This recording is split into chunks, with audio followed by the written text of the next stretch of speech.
The sky was full of fire and smoke. The ground shook with every blast. Screams filled the air. Buildings burned, metal and dust flew everywhere. It was the end of her world. Cariel stood alone. Her armor was broken. Her left arm was bleeding. Her weapon had no more power. She looked around and saw no one alive. All her friends, her team, her people, they were all gone. The enemy was closing in. Big metal machines, tall black robots, glowing red eyes. They walked slowly, like they knew she had no chance. Cariel breathed hard. She wiped the blood from her eyes. She picked up a small blade from the ground. Her hands were shaking, but her eyes were full of fire. She was the last one. She would not run. She would fight until her last breath. She stepped forward. The robots raised their weapons. A red light aimed at her chest. She screamed and charged. The robots fired. A bright blue shield appeared in front of her. The blast bounced awake.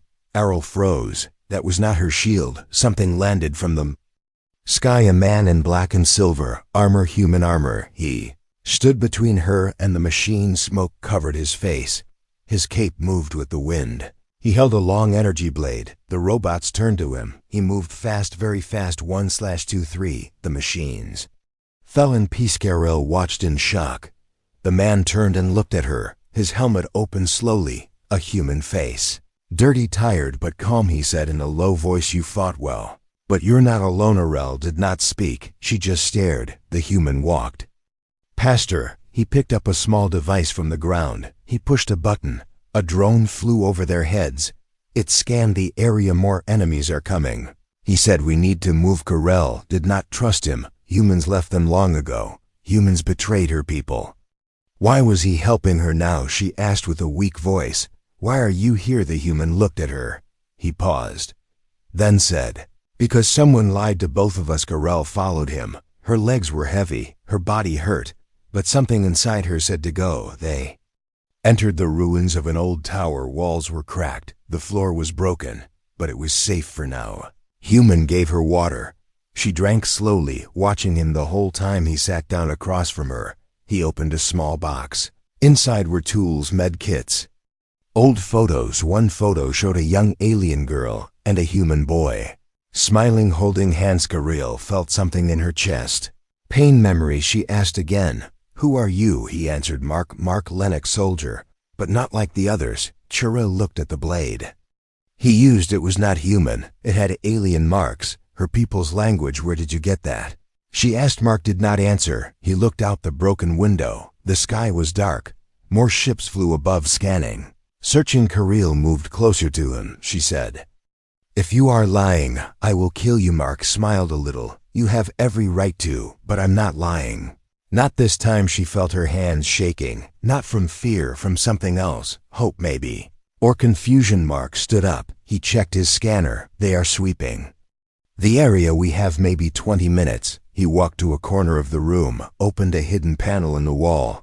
Inside was a tunnel. "Come," he said. "This leads to the old city center. There is something I need to show you." Cariel followed, her steps slow, but her eyes alert. She did not know if she could trust him. But he saved her. He fought beside her, and for now, that was enough. As they walked into the tunnel, the ground shook again, far behind them. The enemy was closing in. Cariel whispered to herself, "I should be dead. Why am I still alive?" Mark heard her. He answered without turning, "Because your story is not over yet." And the tunnel swallowed them in silence. The tunnel was cold and dark. Their footsteps echoed like whispers of the dead. Cariel held her blade tight.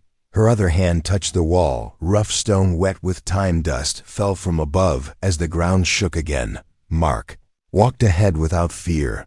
His armor lit the path with a soft blue glow. He moved like he had walked this tunnel many times. Calm, quiet. "Fuck you." Cariel watched him, every step, every breath. She wanted to ask questions, but her voice stayed quiet. She did not trust him yet, but she was still alive. That meant something. They reached an old door, big metal, covered in strange markings. Mark placed his hand on the scanner. It beeped. The door opened slowly. Inside was a small room, empty except for 2 chairs, a broken screen, and a map carved on the wall. Mark sat down, took off his helmet. Sweat ran down his face. His eyes looked tired. But Sharpie looked at Corel and nodded to the other chair. She did not sit. She stood with her blade pointed down, watching. Waiting. Mark pulled out a small black case. He opened it. Inside was food, simple rations. He took one piece and offered it to her. Corel hesitated, then took it. She sat down slowly, still watching him. Mark said nothing at first. He looked at the map on the wall. Lines, symbols, old routes from long ago. He touched one line, then looked back at her. Your people made this map, he said, before the war, before the Betriacaril. Stayed silent, her eyes locked on his face. She did not know what to believe. Mark took out a small device from his pocket, a metal cube. He pressed a button. A blue light appeared in the air. A hologram. It showed a young alien girl, maybe 12 years old. She was laughing. Beside her was a young human boy. Corel's breath. She knew that face. It was her and the boy. Mark. She stood up quickly, her blade raised. How do you have this? She asked. Mark stayed calm. He looked into her eyes. Because we were friends once, long ago, before everything went wrong. Corel, his hand shook. Her blade lowered slowly. She sat back down. The memory hit her like a wave. She remembered playing in the gardens of the Unity base, human and alien children together. No fear, no war, just peace. But that peace ended. So fast, so suddenly. Mark spoke again. They told us you betrayed the treaty. They told us you killed our diplomats, that you wanted war. But it was all a leak. Corel nodded, her voice soft. They told us the same, that humans planned to control our worlds, that they sent spies to poison our leaders. Mark closed the cube. The light vanished. He looked tired again. We were children when it happened. We never got the truth.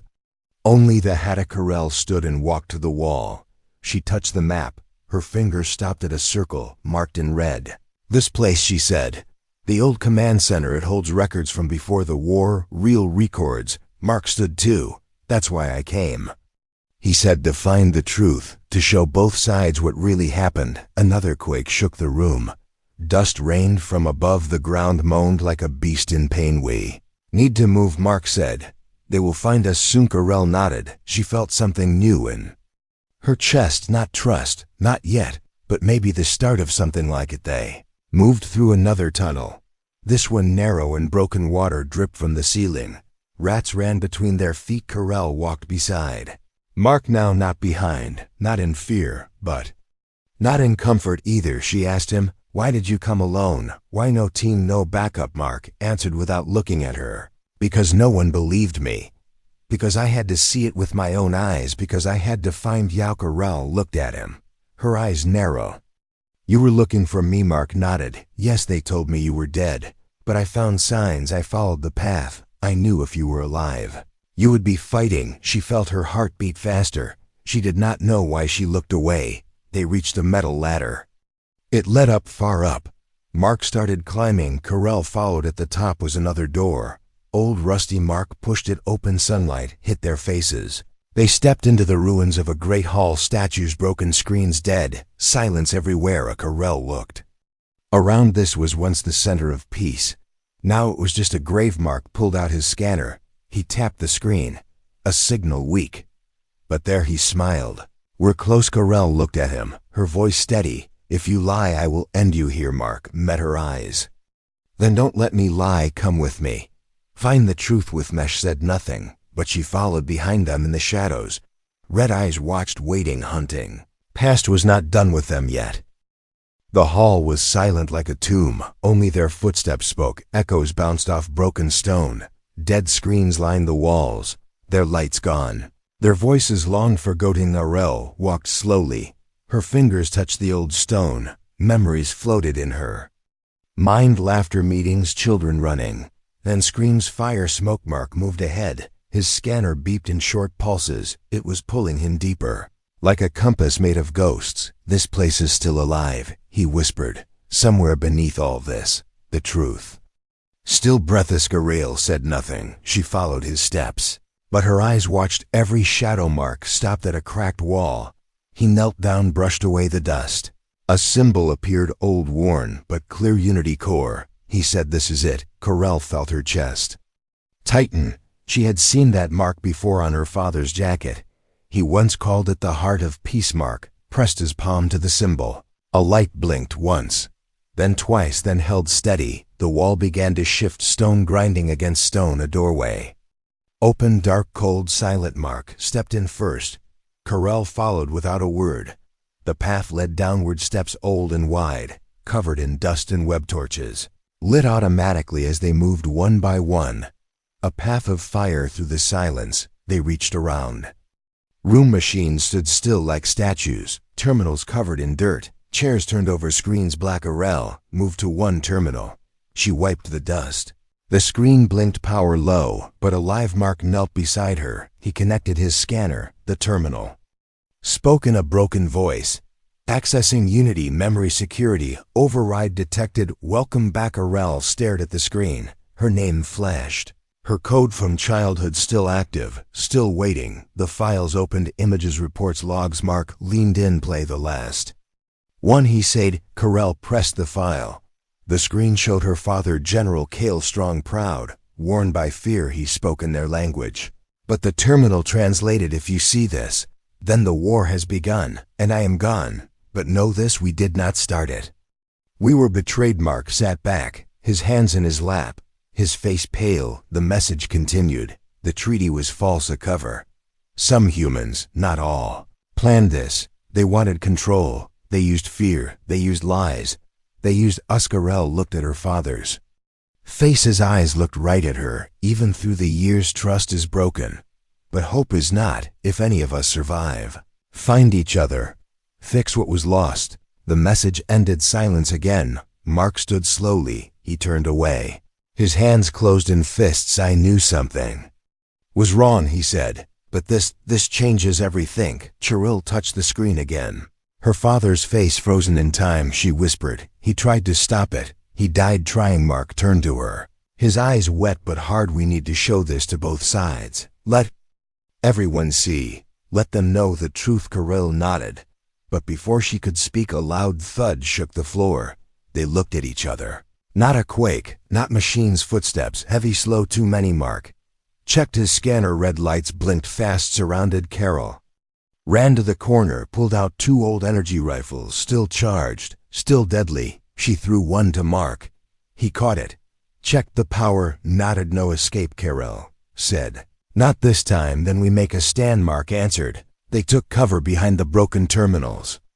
The door burst open. Black metal troops rushed in. No words, no mercy. The first shot fired. Blue light cut through the dark. Screams echoed. Carell moved like wind, fast, sharp, silent. Mark covered her. His shots perfect, precise. Bodies fell, but more came. Carell screamed in pain. A blast hit her side. She dropped to one knee. Mark ran to her, shielded her with his body, fired again and again, until the rifle went silent. He pulled her behind a wall. Blood ran down her side. She gasped for air. Mark held her hand.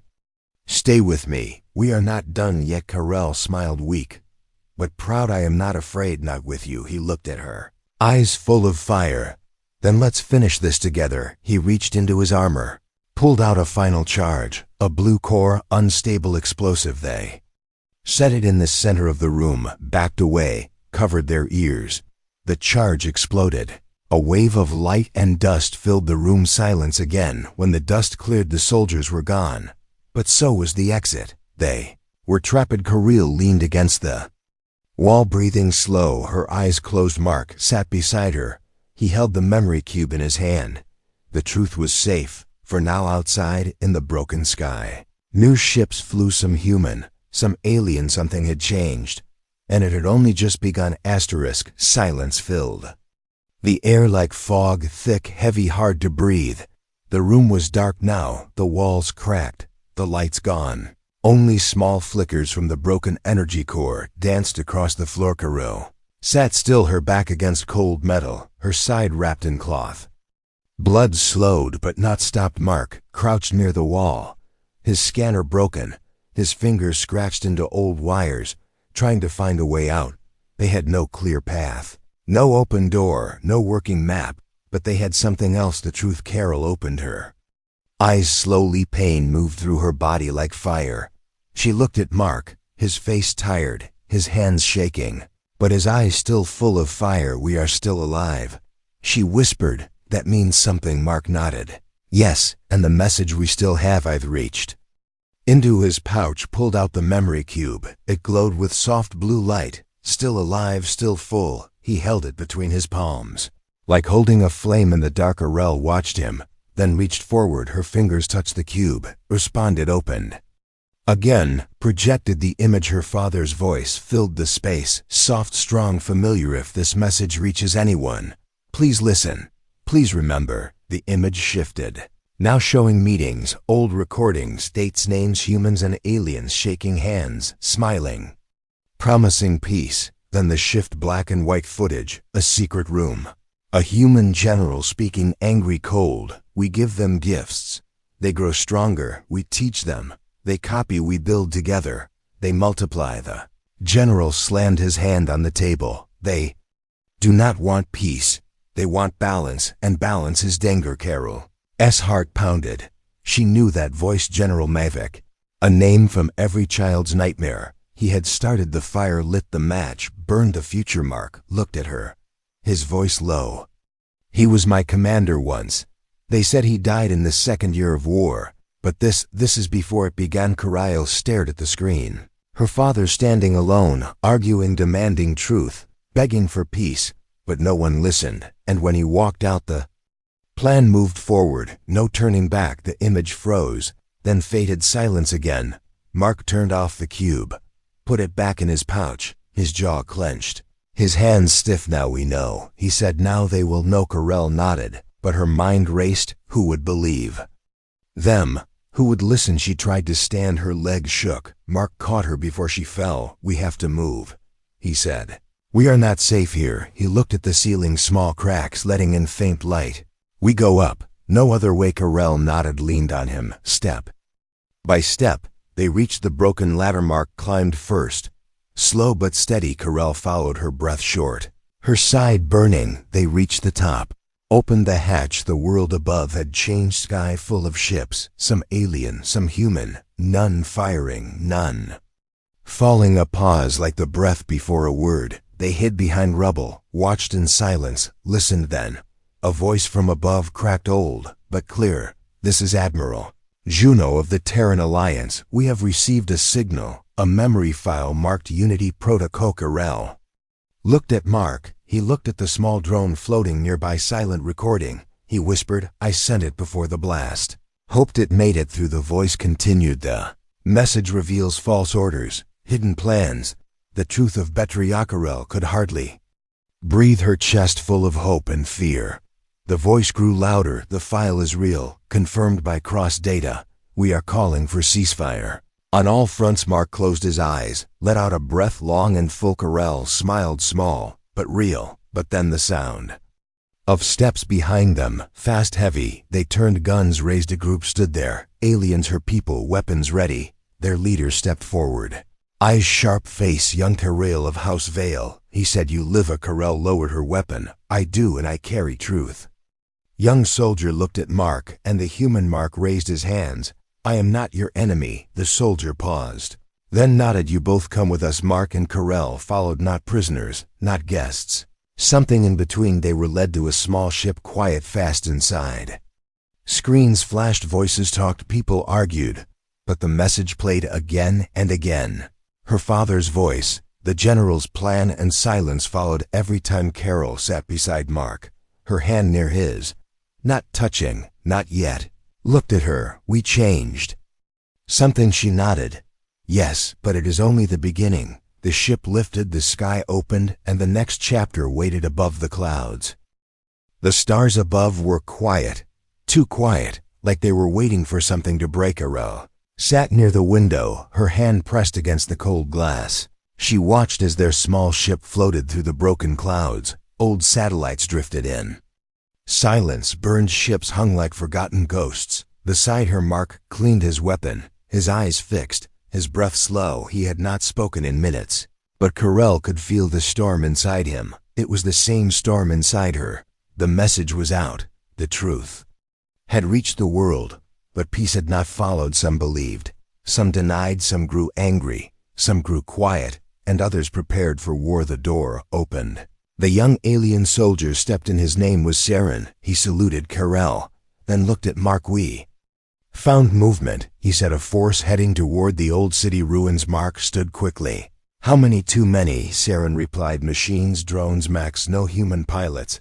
Only Coda Carell stood slowly, her side still wrapped, still aching. "Then they are not here to talk," she said. "They are here to." Iracesaran nodded. "We have 30 fighters, some wounded, some ready. We have 1 working turret and 2 hoverbikes. That is all." Mark looked at Carell, his voice flat. "We cannot hold them," Carell answered with fire in her eyes. "Then we fall fighting." They prepared fast guns, loaded traps, set wounded, helped to safe rooms. Children hidden underground. The city ruins were now a cage, a last breath, a final stand. Carell stood on the roof of a broken tower, her rifle in hand. Mark beside her, serene with a scope, eyes to the sky. The signal came first, a red flash, then a sound low, deep, like thunder waking up. Machines dropped from the sky. Black metal, glowing eyes, long limbs, sharp bladis. Carell aimed, fired. The first one fell in sparks, but more came. Mark moved like wind, his body a blur of steel and shadow. He leapt from the rooftop, landed on a drone, cut it down with a silent blade. Carell covered him, every shot precise, every move. Cleanserin called out, "Left side 4." More explosions shook the ground. The tower cracked. Smoke rose in thick waves. Carell coughed, wiped dust from her face, reloaded. The enemy kept coming, like waves, endless, unfeeling. Mark climbed the broken wall, blood on his arm, smoke on his armor. He reached Carell. "We cannot win this," he said. She looked at him, eyes burning. "Then we make them remember us." Mark opened his pouch, pulled out a small device, round, black, pulsing. "What is that?" Carell asked. "Something forbidden," he said. "Something desperate." He pressed the sides. It hummed. "It will overload my tech," he said. "Maybe turn the tide, or maybe destroy me." Carell stared at him. "You will die." Mark looked at her. "Not if you stop." Mesh grabbed his wrist, held it tight. "There must be another way." He shook his head. "Not this time." Before she could speak, the wall exploded. Machines swarmed through. Carell was thrown back, her vision blurred. Ringing filled her ears. Mark stood alone, the device glowing in his hand. The machines closed in. He whispered something, then ran forward. The light burst like a star, blue and white, blinding. The machines froze. Their lights flickered. Their arms shook. Carell crawled to the edge, watched through the smoke. Mark stood in the center, eyes wide, body glowing, energy pouring from him like fire. He was not just human, now not just flesh, not just code. He was something new, something the machines did not understand. He screamed, a sound that broke metal. The machines exploded in waves, one by one, burning, falling. But he fell. Carell ran to him, her legs weak, her heart screaming. She reached him, held him in her arms, his eyes barely open. "You fool," she said. He smiled. "It worked." Saren called from behind. "The machines are retreating. They are shutting down." Carell looked down at Mark, his body shaking, but alive. "You could have died." Mark looked up. "But I did not. Not while you were watching." She held his hand tight around them. Silence returned. Smoke rose. But so did hope. The others came, helped carry Mark, helped treat wounds, helped rebuild. The city still stood broken, but Aliva. Carell watched the sky again. Not with fear, but with fire. This fight was not over. But now they had something more than truth. They had each other. Asterisk. The night was heavy with silence. Stars watched from above, unblinking, unmoving. The wind carried the smell of metal and ash, but no gunfire, no screams, only breathing, slow and deep. Carell sat beside a small fire, her eyes fixed on Mark. He lay wrapped in blankets, his chest rising and falling, his skin pale, his veins glowing faint blue under the surface. The others whispered around her. They did not come close. Some were afraid, some were curious. All were confused, though. One had ever seen anything like what Mark did. No human, no machine, no living thing should survive that burst. But he had changed. Saren stepped close, his voice low. "He should be dead." Carell nodded. "Yes, but he is not." Saren looked at her, eyes sharp.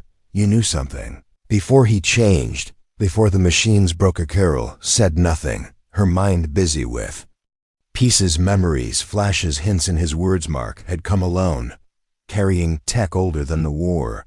using weapons not made by human hands. His blood reacting with energy, his body alive with something new. Carell stood, walked into the shadows, found Mark's armor scorched, damaged, but something inside was still glowing. She opened the chest plate, pulled out a chip. Long fin marked with both alien and human letters. Her hands shook. This was not standard.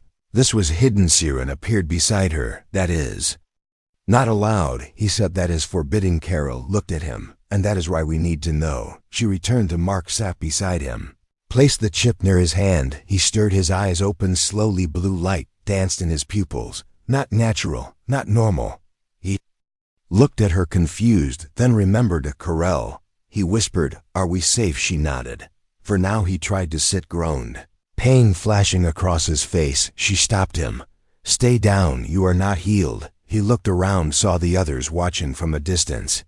Felt the fear in their eyes. They saw it. He said. Carell nodded.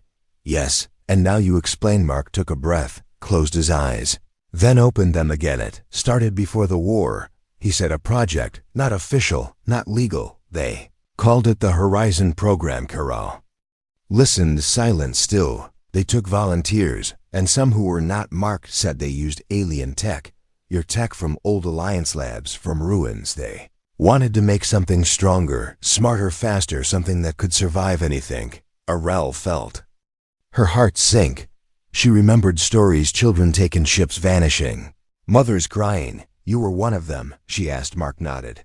"Yes, not at first, but later, after I spoke out, after I asked questions. They made me disappear, then they made me into this." He lifted his hand, watched the light under his skin. "I do not know what I am anymore," he said, "but I remember who I was." Carell touched his hand. "Warm, alive. You are not a machine. You are not a weapon. You are still you." He looked at her eyes, full of something more than pain, something like hope. "I did not want to use it," he said, "but they left no choice."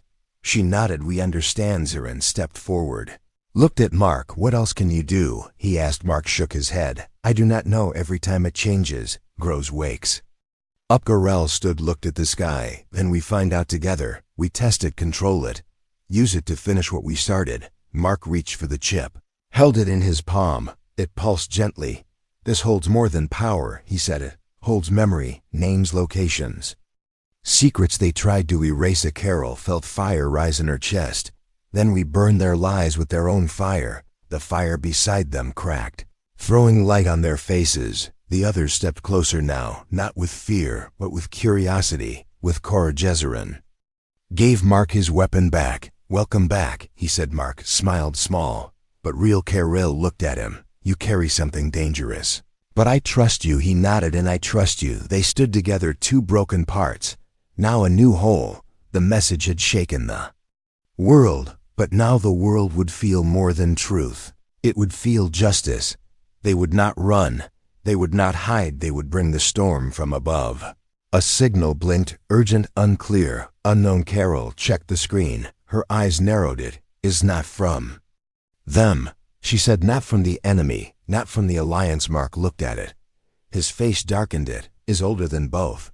It is a ghost signal from deep space." Carell felt cold, then warm, then ready. This fight was never just theirs, and now new players had entered the game.